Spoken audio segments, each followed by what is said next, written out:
Jai Hind. A great good morning to all.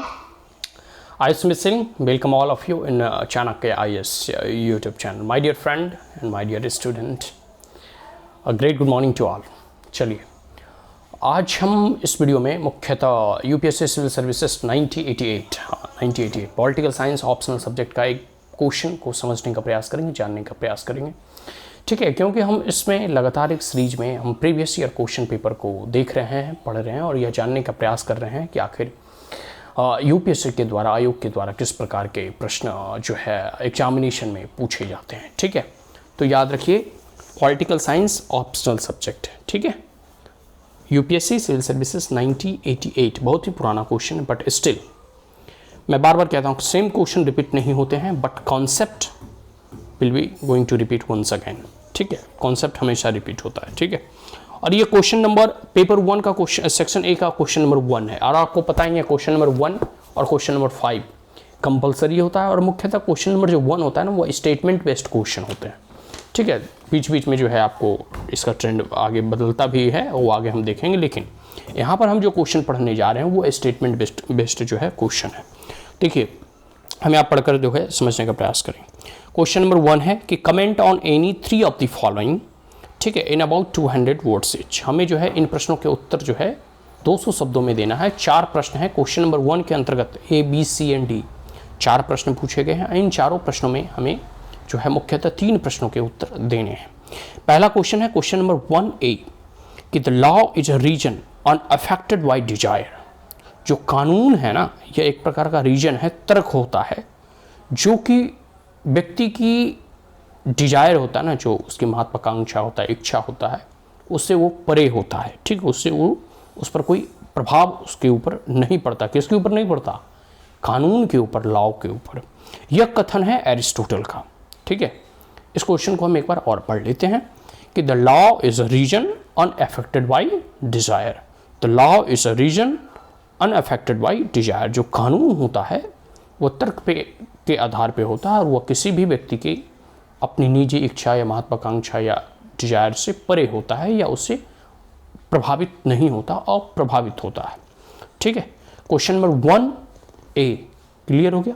अब हम question number 1B पढ़ते हैं। It's little bit lengthy nature. ठीक है, ये लेंदी नेचर है, लेकिन ये भी कह सकते हो कि कथन कोटेशन बेस्ड क्वेश्चन है, और एक प्रकार से कह सकते हो स्टेटमेंट बेस्ड क्वेश्चन है। यह स्टेटमेंट है मार्सिगिलियो पाउटा का, मार्सिगिलियो और पाउटा। ठीक है, क्वेश्चन को देखते पढ़ते हैं। 1B it is not the priest, ध्यान से पढ़िएगा, it is not the priest that forgives the sin. Priest अक्सर पुजारी वगैरह कहते हुए दिखाई देते ना कि आप आइए, कर्मकांड वगैरह या जो भी है, आप मंत्र पूजा पाठ कीजिए, हम आपके जो है पापों को जो है पापों से मुक्ति दिला देंगे।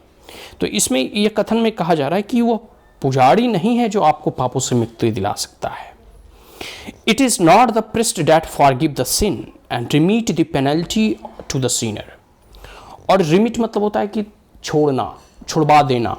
ठीक है, जो भी आपके ऊपर पेनल्टी, मतलब जब आप कोई पाप कर्म करते हैं तो आपको जो है पनिशमेंट मिलता है। जैसे आप सिंपल एग्जांपल ले लो कि आप अगर गाड़ी रॉन्ग डायरेक्शन में चलाओगे तो एक्सीडेंट होगा ही, इज़न्ट इट। आप कोई जो है कोई भी ऐसे कोई भी गलत काम करते हैं तो उसके अनुसार आपको दंडित किया ही जाता है, भले ही आज दंड मिले या कल मिले, लेकिन यह प्रकृति का नियम है कि जो पाप करेगा उसका तो उसका फल और उसके परिणाम तो उसे भोगने ही होंगे। तो इसमें यही कहा जा रहा है कि वह पुजारी नहीं है जो आपको पापों से मुक्ति दिला सकता है, या फिर जो आपको दंड मिलने वाला था उस पापी को उससे छुड़ा सकता है, बल्कि द गॉड एलोन जज इन द मैटर। बल्कि भगवान इन सभी चीज़ों की खुद जो है न्यायिक परीक्षण करते हैं और जांचते हैं। ठीक है, and the function of the priest is merely to certify the divine act. और जैसे स्पीकर होते हैं ना, तो किसी भी बिल को सर्टिफाई करते हैं कि यह मनी बिल है या नहीं है। ठीक है, ठीक है, उसी प्रकार सिर्फ और सिर्फ पुजारी का काम है उस चीज़ को सर्टिफाई करना, whether this act is good और बैड। ठीक है, and the priest is indeed the bearer of the key of the kingdom of heavens. और जो पुजारी है सिर्फ उस दरवाजे के का एक कह सकते हैं कि चाबी रखने वाला है, और किस दरवाजे का? स्वर्ग के दरवाजे का, ठीक है। But he bear them in the capacity merely of a trunky, no builder of jurisdiction but a humble servitor।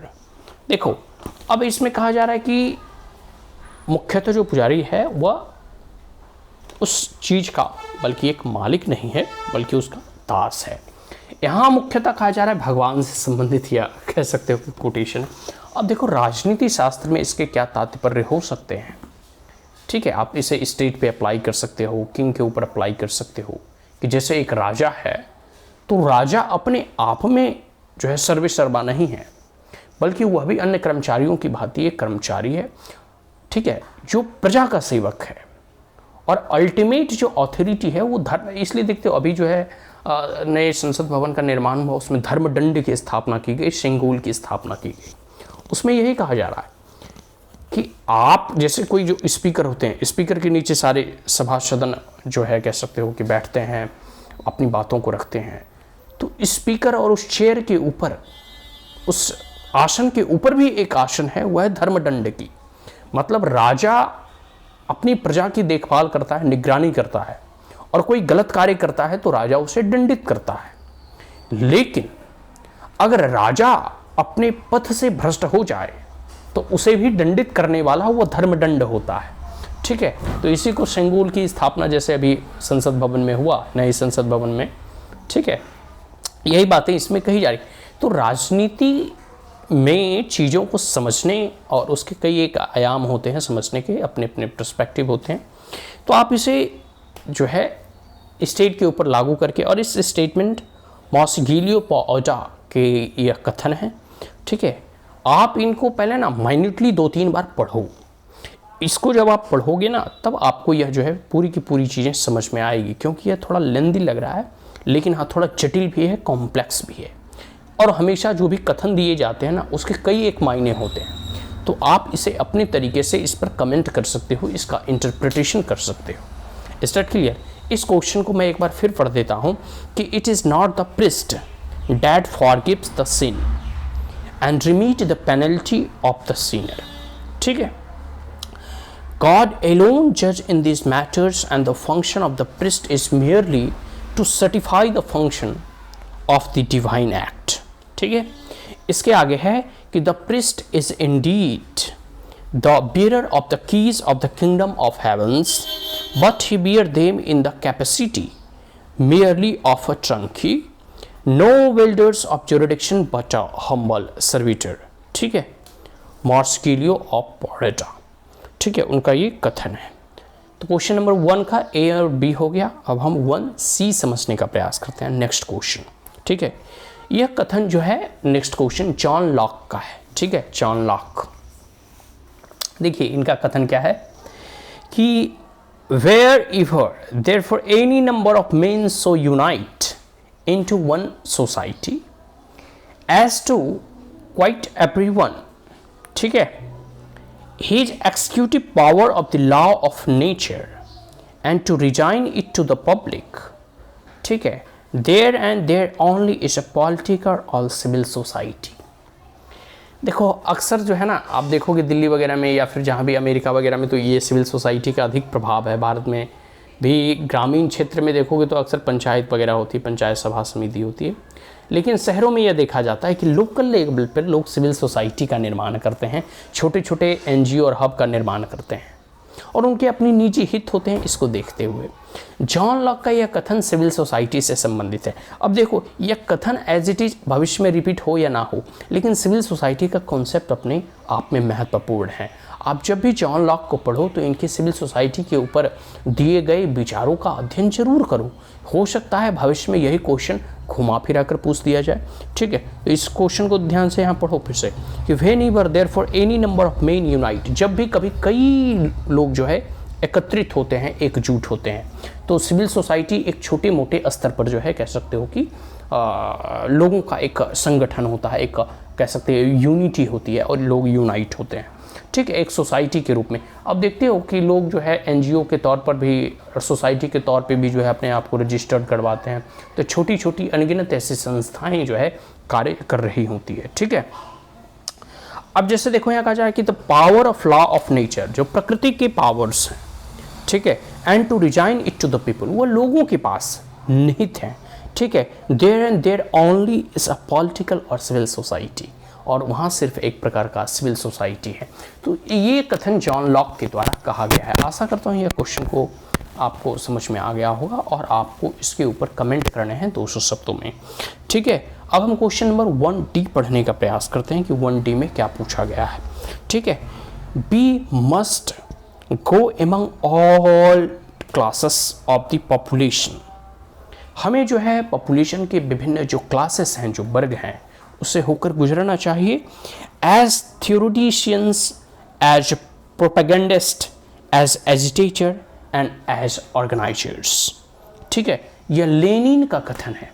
हालांकि लेनिन का जो है कह सकते हो कि लेनिन जो है अब हमारे सिलेबस और पार्ट का हिस्सा नहीं है, बट स्टिल कोई भी बड़े जब थिंकर होते हैं या फिर कभी भी जब आप कम्युनिज्म को पढ़ोगे, ठीक है, सोशलिज्म को पढ़ोगे या फिर यूएसएसआर या कोल्ड वार या शीत युद्ध को पढ़ोगे, तो लेनिनिज्म को पढ़ने को मिलता है। और आपको जो है कह सकते हो कि कई बार जो है कैपिटलिज्म के विरोध में जब आप सोशलिज्म या फिर कम्युनिज्म को पढ़ते हैं तो इनके कई जो है विचार आपको देखने और सुनने को मिलता है, ठीक है।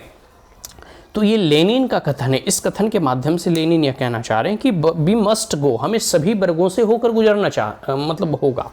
कभी हम जो है ऑर्गेनाइजर के तौर पर होंगे, कभी हम एजिटेटर के तौर पर होंगे, कभी जो है हम थ्योरेटिशियन के तौर पर होंगे, कभी हम प्रोपेगेंडिस्ट के तौर पर होंगे। बात समझ में आ रहा है कि कैसे कम्युनिज्म वगैरह का विचार पढ़ोगे तो आप देखोगे कि किस प्रकार से वो कैपिटलिज्म के विरोध में गए, और लेनिन वगैरह तो पूरा का पूरा एक साम्राज्य ही यूएसएसआर खड़ा कर दिया। तो पूरी की पूरी अलग विचारधारा है कैपिटलिज्म के अगेंस्ट में, एकदम अगेंस्ट में आप कह सकते हो। तो और अगर विश्व की कोई दो ऐसी प्रमुख विचारधारा है जो विश्व के वैश्विक पटल पर अपना एक बहुत गहरा प्रभाव डालता है, तो वो एक कैपिटलिज्म है, दूसरा कम्युनिज्म है। तो लेनिन कम्युनिस्ट थे, ठीक है। और उनका ये कथन है कि देखो, कभी आप जो है एक थ्योरेटिशियन के तौर पे होते हो, ठीक है, कि आप थ्योरी वगैरह देते हो, आप अपने सिद्धांतों को बताते हो। कभी आप जो है एजिटेटर बन जाते हो, मतलब अगर कैपिटलिज्म का वो विरोध नहीं करते, अब जैसे माओ वगैरह चाइना में कैपिटलिज्म या फिर पूरा का पूरा विरोध नहीं करते, तो वहाँ कम्युनिज्म की स्थापना नहीं होती। बात समझ में आ रहा है? यही चीज़ें यहाँ है कि कभी आप एजिटेटर के तौर पर होते हो, कभी थ्योरेटिशियंस के तौर पे होते हो, कभी आप एक प्रोपेगेंडाधारी होते हो, और कभी आप जो है फिर एक ऑर्गेनाइजर बन जाते हो। आप सभी लोगों को ऑर्गेनाइज करते हो, फिर एजिटेट करते हो, और अपने जैसे कम्युनिज्म या जो भी आप जिस चीज़ के लिए भी रिवोल्यूशन कर रहे हैं उसकी आप नींव रखते हैं, उसका फाउंडेशन रखते हैं। तो ये सारी लेनिन का कथन है कि एक जो है एक व्यक्ति को हर एक क्लास से होके गुजरना पड़ता है, हर वर्ग से होकर आपको गुजरना होगा, ठीक है। तो ये आशा करता हूँ कि यह समझ में आ गया होगा। इन चारों प्रश्नों में से किसी 3 प्रश्नों के उत्तर लिखने हैं, और इन तीनों प्रश्नों के उत्तर आपको 200 शब्दों में लिखने हैं। Is that clear? So that's all, thank you. अब हम लोग नेक्स्ट क्लास में, नेक्स्ट वीडियो में नेक्स्ट प्रश्नों को समझने का प्रयास करेंगे। दैट्स ऑल, थैंक यू, जय हिंद।